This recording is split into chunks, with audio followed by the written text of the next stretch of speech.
Welcome back, gang. It's Delty from DeltyIsGaming.com, and today we're running the new dungeon in Dragon Bones DLC called Fang Lair. So I'm going to take you through. This is a no-death slash speedrun, though we already got the speed achievement before this. So I'm playing my battery healer build. No real changes. A couple different skill changes. We're really conservative in this specific run since we're going for no death. So I'm going to use barrier, harness, magic, and also I have crushing shock on as a flex spot because there's some interrupt mechanics I'll get to later. So as far as our group comp goes, I'm a Templar healer. We got a Stam Templar ESO. We got my friend Fear Turbo playing a DK tank, kind of magic based. And then we have my friend EMAC playing a magic Nightblade. So you can play melee, you can play range, magic, stamina, and be very, very effective in this dungeon. So let's get to it. The basic thing if you're doing this dungeon in the trash pulls is a couple of those little guys, those bone flayers and that bone colossus. You want to make sure not to eat their AoE cleave. That's the number one thing. You see those red circles, the big conals? That will one-shot you. Now if you're playing conservatively, put harness magic on your bar. And also stand builds. Bone shield is really, really effective in today's patch. So synergies were changed, making like things like bone shield, blood altar, anything with the synergy much more reliable. So bone shield, if you have a little bit of HP on your stand build, can be very effective for your group. Okay, so the first like major boss slash pull here is going to be basically just a bunch of ads. Now, you can change a few things in, but the main thing, just like previous ad phases, is the cleave, AoE cleave. So your tank needs to do a good job of pointing the priority target away from your group. And then you can see I'm using harness magic kind of reactively, instinctively, and I'm using barrier. So those things will prevent like a one-shot or a screw-up. As you can see, I ate some AoE cleave there. I couldn't get out of it. But there's no real one-shot mechanic as long as you have a barrier or some type of shield up. So as you tank in this or any DPS or whatever role you're playing, make sure that you're focused on the primary target that can one-shot you. The big bone colossuses, even those little guys here. So I'm still using Infal in this particular build. So you can see I'm usually fully charged heavy attacking, trying to get minor vulnerability up on the major damage. And then also I'm using Elemental Blockade. There is some off balance changes, but a lot of the little ads can still be set off balance at all times. So it's still useful to use. Though I may change to a new set in this particular dungeon with 40% major buffs. So I'll put it on my back bar for Warhorn. So I'm excited about that. First boss done, moving on. A couple of bits of advice for this particular dungeon, and it's really just movement. So kiting. If you're not familiar with the kiting, it's just like flying a kite, right? It goes in the air and you kind of circle around it. So movement is going to be your friend in later rounds, specifically the last boss and a couple of other ones. So get used to that. Also, communication is a very important part of this dungeon, especially when you're learning it and starting out. Not everyone's going to be in TeamSpeak or whatever voice comms you have on consoles. I get that. But if you can, it's going to be really useful for specific callouts. So do your best to get that. Also, chest. Get the chest. Remember, there's going to be two. And you see I got that like a trapping of Invigoration's greatsword. Woo! Sick drop. Sick loot, bro. Also, these little orb things there, these little circles, they will like spores. So they will blow up if you get in range of them. And they can one-shot you if you're just kind of pugging around. So you can pull a lot of these trash pulls together and just ulti dump like this, and nuke them. So I do have puncturing sweeps on my bar, even as a healer, because I do quite a bit of damage. In some of these boss fights, I'm pulling 15, 20,000 DPS. So I go pretty much offensive base for dungeons. Trials, you know, you can use healing springs and more AoE healing, but Breath of Life and some heals over time is enough to kind of get our group through it. And as you just need to be aware of what your player base is. So these guys that I'm playing with are very, very good. They're capable of healing themselves. So yes, I might miss a Breath of Life here and there. We might die, but more likely than not, they're going to be able to react and heal themselves or shield themselves while we recover. So in my experience, even in dungeons, everyone should be responsible or have a way to heal themselves, even as a healer. So it's a little bit different than other MMOs. You can see that Bone Shield synergy coming up. I'm telling you, it is really good now. Synergies feel really good. Because what happened with synergies is essentially, before you had to kind of stop whatever you were in, hit the synergy, it would take effect. Now it kind of like is not affected by a global cooldown system. So as soon as that synergy pops up and you hit the button, no matter what you're doing pretty much, it'll still apply. So you can see the Bone Shield doesn't come up all too reliably, but when it does, you hit that thing right away, or Talons, or any of those synergies. So it's really, really nice. Also, Synergies, my tank is using Alkosh. It's a debuff set.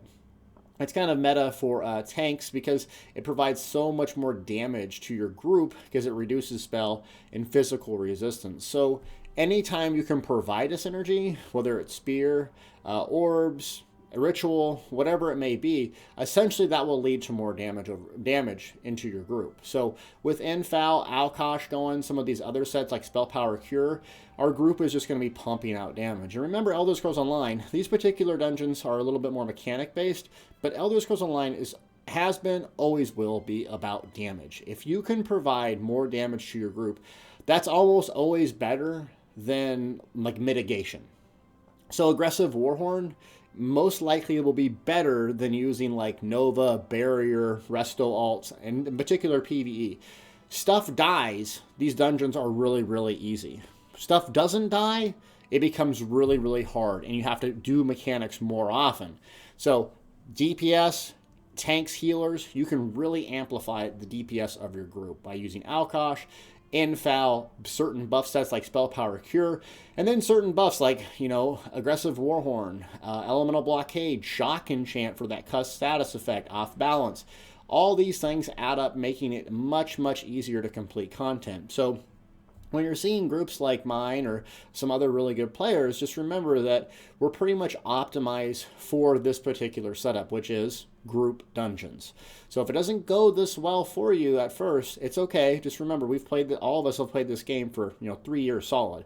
So just keep at it, because remember, it only takes one time to complete these dungeons, and then you get your clear. So don't give up. Everyone dies and screws up, and yeah, these dungeons aren't that hard. And you'll see like the initial part of this dungeon, as we're kind of rambling here, is just trash. It's really heavy trash, and then basically it comes boss mechanics. So when we were doing just speedrun, we got to the final boss in 15 minutes, and that was like, I think, our 4th time doing this dungeon. So once you learn it and learn the mechanics and have a lot of damage, this dungeon actually goes pretty fast. So here we go to another boss.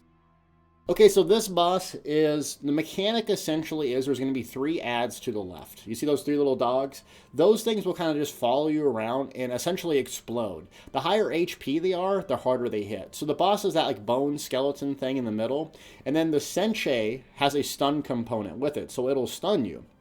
So basically the main idea here is AoE cleave damage. If you can do a lot of AoE cleave damage, you'll basically kill the adds and the boss at the exact same time. Elemental Blockade, Caltrops, Twisting Path, all these skills that do tons of stuff like that is really, really going to help you. So you can see all we're doing is kiting in a circle with the dogs. Whatever dog is aggroed on you, it will blow up if it gets in range or when it dies like that. So you can see we killed the Senshei before we even got the mechanic done because we just did so much AoE cleave damage. So if your group is struggling with this, try to get tight little circles like this and put down as much AoE damage over time effects as you can. It will really, really help your group. Then you can focus on the boss. Now, when the shield comes up on the boss, that's because the 2 little adds are down. So once they respawn or these dogs come back, you'll notice that the shield keeps coming down. So it's really, really just simple. Avoid the AoE cleave there, so you don't see I almost got nuked, because the tank is going to do a great job of pointing the boss away from you, because cleave damage is usually a one-shot. So you have to be aware of the kiting mechanic. Essentially, it's really mobility, high mobility base. So I'm putting my cleansing circle down, elemental blockade, spear, and it's actually quite easy if you have that small 8-meter radius kiting going on. But remember, this took us a while to kind of figure out how to kind of kite around like this. So while you're learning it, things like barrier, harness magic, bone shield, off healing, even as a stand build with vigor, stuff like that will help out your teammates. And if you can't get it down, remember the Senshei is probably the one thing you want to nuke down if you're focused on, you're having trouble and there's a stun mechanic that you can't avoid. But if you can, as much AoE cleave around those bosses as you can. Now we just go to a couple simple trash pulls again. So this is my favorite of the 2 dungeons. I really like the last boss. The hard mode's a lot of fun. It looks cool. The rewards are great. So I really like this dungeon. And we call it Fang Lair. So shout out to Fang. They named it after him. But the Bone Colossus is really simple. And another thing about dungeons that you guys got to get used to is kind of timing ultimates around boss phases. So yeah, you can use a Destro ult or Warhorn or a barrier here and there, but if you can save them in between and build up ultimates for the boss, you get a really, really good burn on the bosses up front. So in this particular dungeon, a lot of the stuff is undead and Daedra, so you can be frequent with your ultimates and not have to worry about it because the Fighter's Guild passive will give it back to you quicker. But when in doubt, save ultimates for boss phases because getting a really good start on a boss phase is vital. Speaking of bosses, this one is another pretty easy one. So essentially what happens is this is like a Lich boss from a previous dungeon. I think it's Crypt of Hearts, kind of the mechanics are based off of. The thing you need to be aware of this boss is at a certain HP threshold, it's going to summon an orb thing. Now, what we tried to do is basically just DPS it through the orbs, and it was very, very hard to do so, and eventually it got to where it wouldn't take any damage. So the best thing to do is essentially DPS the boss as much as you can and kind of be in a little semicircle because there's going to be red little circles like that. Now, you can eat one or two of them, but if they're overlapped, it'll pretty much one-shot you at certain times in the dungeon. So don't do that. At a certain threshold, I think it might be 75 health or so, it's going to summon those orbs. So what you're going to do is essentially rotate as a group, find the orb, and nuke it down. So you can see there's adds coming. The tank's going to pull them in, range taunt them, and be aware the tank might not be able to taunt 10, 15 things at first. So do your best to deal with it. That's where shield, self-heals really come into play. Once you organize, drop your Destro ults or whatever you got, Warhorns on it, so you kill the adds along with the orb. The orb has a bit of damage, so you're going to have to be discipline and watch the boss's mechanics as well. So you can see how I point my camera a little bit towards the boss along with the orb so I can see the boss's animations. I can see their hands, I can see those lich crystals coming up just like Crypts of Hearts. So the camera position is actually really important and something you can apply it to other dungeons. It's kind of looking where the boss is and whatever else you have to do. Okay, so we got that orb down.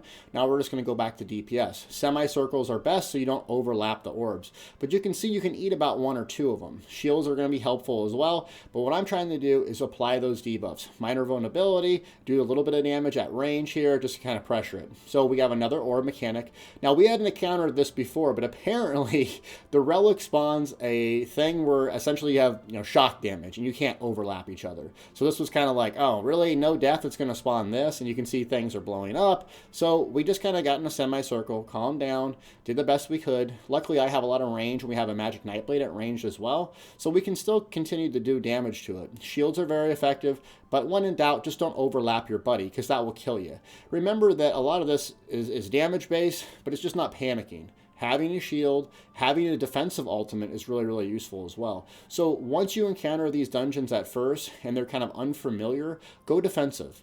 And then once you kind of learn the mechanics and you kind of learn where to stand, what to do, go more offensive. Switch out Barrier for something like Aggressive Warhorn. Switch out Harness Magic for something like Combat Prayer. So those are the things that I would suggest doing. So when you're learning the mechanics, learning the dungeons, you're unfamiliar with it, be defensive. But we got it down and we didn't panic, self-healed, all is good.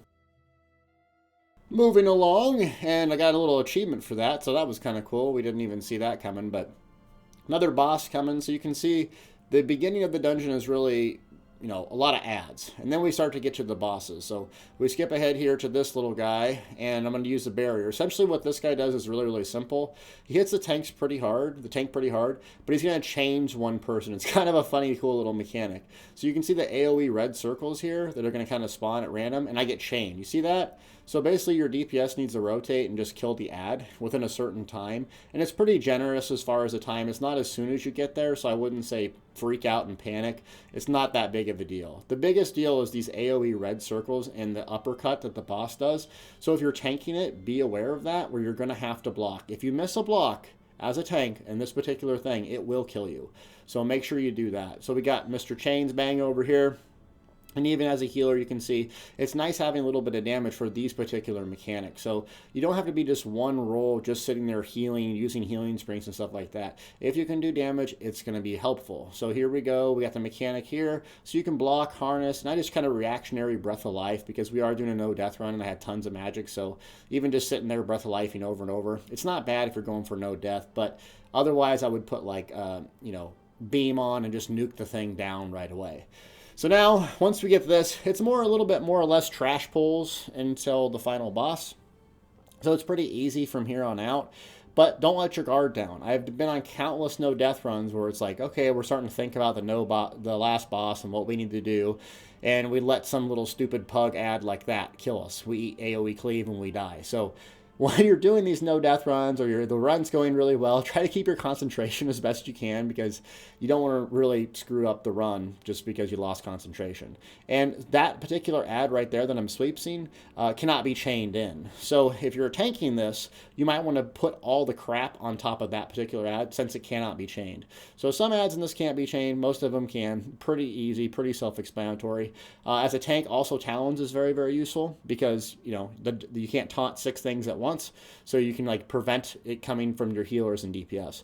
So this particular pull here, there's actually a crystal. You can see the NPC there kind of beaming the crystal. So Fear does a great job of taloncing and tanking all the crap away from the crystal. So that's kind of what you want to focus on. If you put your AoE like blockades, razor caltrops, and those sorts of things down, you can basically nuke the ads on top or nearby the crystal and do 2 things at once. So that's going to kind of be, the theme of the dungeon is AoE. On trash, some of the times a single target is really, really useful. So you might have to switch skills in and out depending on your build as a DPS, depending on what the fight calls for. If it's AoE, hey, go with more AoE stuff. If it's single target, go with more single target stuff. So a lot of times in these dungeons, if I'm DPSing, I'll actually switch skills. So I might swap in Deadly Cloak on a stand build for more AoE and AoE damage reduction. Where I might put Blood Craze or Rending on or Trap Beast, or, so it really just depends. The Bow ultimate on a stand build is really, really nice. Destro ulti, Meteor is really, really great for trash pulls. So be flexible with your builds and realize that a lot of DPS are swapping in and out skills. There's no downside to doing so. All right, we got some more trash up here, and we got to open the door. And, it's just the same sorts of thing. Look for the treasure chest. If you're a PC player, there's a helpful add-on called Chestmaster, I think 9,000. So it remembers the chest that you have unlocked. So if you're farming this gear, just remember that there's 2 chests per dungeon. So sometimes if you clear the dungeon out, you can always go back and do the chest, because the chests have a good chance, depending on what level they are, to drop weapons or like shields and stuff like that. So some of those items that are really hard to get, that only come from the last boss or likely to come from the last boss, you can get in chests. So if you're looking for specific weapons or shields, even jewelry pieces, chests are your best bet. So now we got to get some walking going, but you can see it's a lot of trash, bosses, trash, final boss.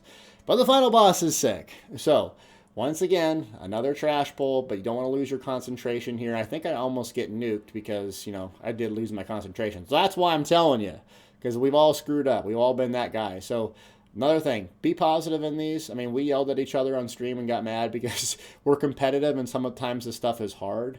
But losing your cool is usually not the best way to get things done. And it happens to all of us, especially when new content arrives. Everyone wants to be the first one to get it done, improve their good or whatnot. And remember, it's a game. It's going to be frustrating, but it only takes one time to get it done. It only takes one time, and then it becomes easier. Just like VMA, Dragon Star Arena, anything. So try to stay positive as you can, because it might not go this well for you the very first time. It didn't go this well for us either, so just be aware of that. All right, final boss time, and it is a doozy. So remember, this is very challenging on hard mode, a little easier on non-hard mode. So I'm just going to explain the non-hard mode and do a separate video for, well, hard mode. So this is no death run, so we're going to just do the easy way. So I'm going to pause the video on an image at the start of this and kind of explain to you just the basic premise of this, but it's movement centric, okay? Okay, so movement is very, very key for this. As you can see for this image, there's like 4 crystals in the corners of these maps. And what's going to happen is the boss at certain HP thresholds is going to summon crap on these crystals. So they're going to have ads, but really what you need to do is kill the crystals. The tank is going to have to deal with the specific bone dragon, and also the healer, which is me, is going to have to deal with the interrupting of a caster. So a lot of different things are going to go on at this specific spot. If you have super high DPS, you kind of have to rear back and kill the crystals one at a time. Otherwise, you might spawn 3 or 4 like we've done before, and it just wipes us because you're overwhelmed, especially on hard mode.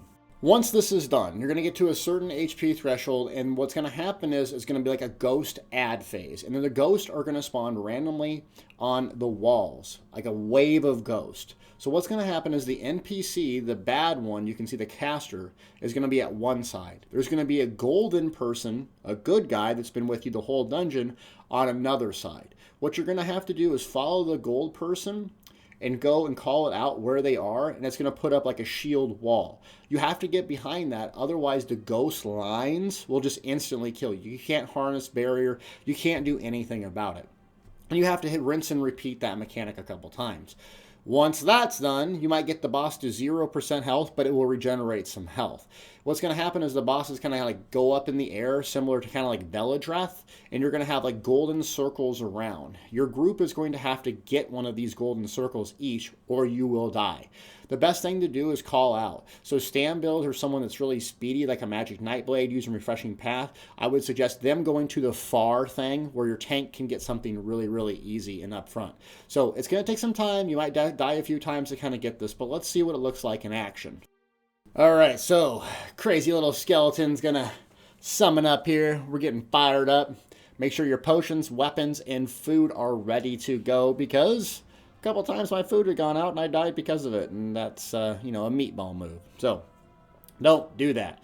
You can see the dragon itself and the NPC, one good, one bad. Those NPCs are going to teleport up top, and so you'll see my camera position is kind of angled toward to see where the caster NPC is, because I'm going to be responsible for interrupting it. If you don't interrupt it, it will do more and more damage to your group, and essentially you won't be able to out heal it if there's tons and tons of crap going on. So that's why I'm using Crushing Shock from the Destruction Staff. So you want to get a good burn on it right away.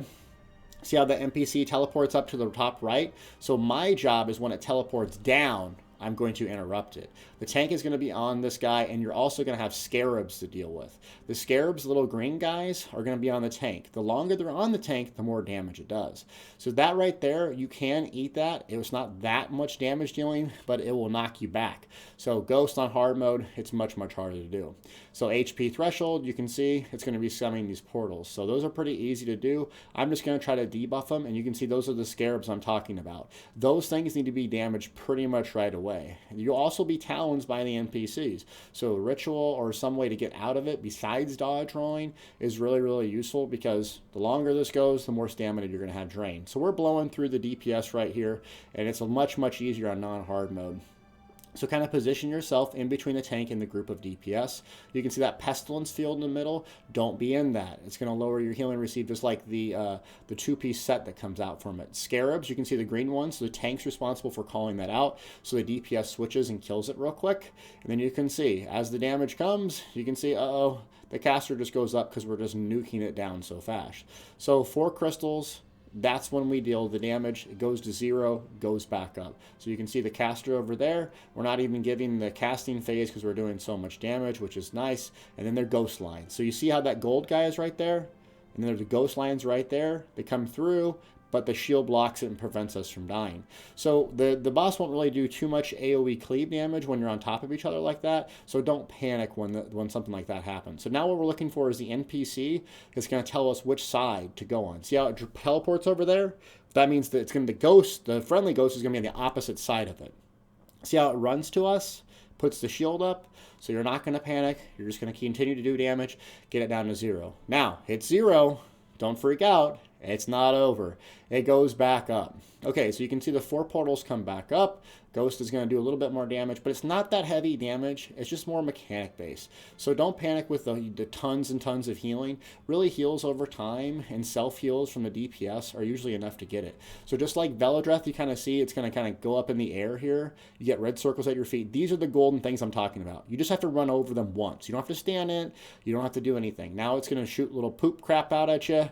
Do poop. You can either CC break it or block it. Then the mechanic's over. Warhorn, nuke the little booger. And it's much, much easier than hard mode to do this. So I'll explain the hard mode. But those are the mechanics, and just realize that we have spectacular DPS and great players. So It might not go like this for you at the first beginning part, but those are essentially the mechanics. So as a healer, we decided it'd be my responsibility to use the Force Pulse and Interrupt. Scarabs, you got to deal with those suckers right away. You also have to be highly mobile and communicative. Then you get the Warm Wizard, a whole personality, which changes 4 emotes. It's amazing. So hopefully this dungeon diving helps you and you can get it. Remember, these dungeons are really cool, and this didn't happen the first time that we did it. So stick with it, work at it, develop your teamwork, and don't yell at each other like we did, because we got pretty frustrated in this dungeon. So it happens. Thanks so much for watching. Hard mode next. Keep grinding, and then we're going to do the other dungeon.